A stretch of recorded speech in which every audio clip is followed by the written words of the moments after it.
Aujourd'hui, c'est vous face aux étudiants. Alors, moi, je ne veux pas beaucoup parler. Je veux leur laisser poser quelques questions, mais j'en ai encore deux avant de leur donner la parole. Monsieur Munzemba, j'ai lu, j'ai un peu lu ce que vous avez écrit très récemment. Expliquez-nous un peu le concept poto-poto et sila.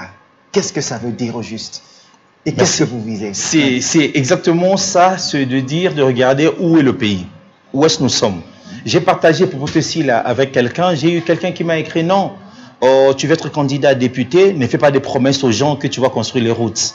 C'est pas à toi d'arrêter de finir le poto-poto au Congo, de finir la boue. Alors lui, il a vu la boue comme les routes embourbées, les routes en mauvais état et qu'on doit le réparer. Non.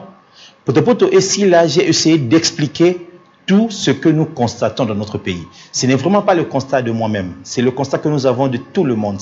Nous tous, nous sommes sûrs et nous le disons, notre pays, il va mal. Dans tous les secteurs, dans tous les domaines, nous voyons ce qui ne marche pas. C'est tout ce qui ne marche pas là qui est le poto-poto. C'est vraiment dans l'idée où nous sommes dans la boue, où nous avons une boue à chaque moment, à chaque endroit, dans chaque secteur, dans tout ce que nous faisons mal les choses, nous sommes embourbés, nous sommes dans une situation pathétique et nous sommes toujours là-dedans. Alors je pense qu'à un moment donné, il faut qu'on dise, nous devons changer ce pays. Nous croyons, il y a des gens qu'on entend parler et qu'on entend dire que ce pays ne changera pas. On a même entendu une autorité dire, je ne sais pas s'il savait qu'il était filmé, je ne sais même pas si depuis lors il a déjà présenté des excuses pour cela, mais toute autorité qu'il est, il a dit Mboko Bonganango Karaté. Donc pour lui, il ne croit même pas. Alors si déjà celui qui est là, il ne croit pas que ce pays peut changer, est-ce que c'est lui qui le changera? Non, il ne fera aucun effort. Il commence par ne pas le croire. Nous, nous croyons que le Congo peut changer.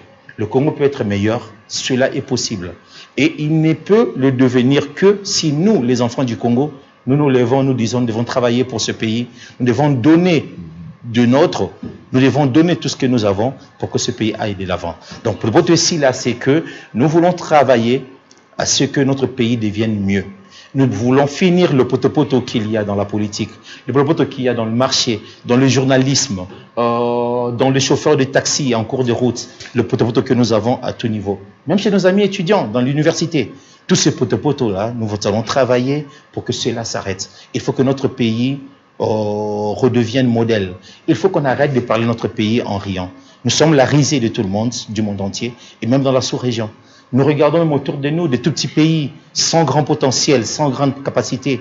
En 5 ans, 10 ans, qu'est-ce qu'ils sont devenus? À quel niveau ils sont aujourd'hui? Où est le Congo? Où est notre Congo? Là, c'est le souci. C'est parce que nous avons beaucoup de poto-poto et nous le laissons et nous restons baignés dans ces poto-poto. Voilà. Exactement, alors. Très bien. Ça, c'est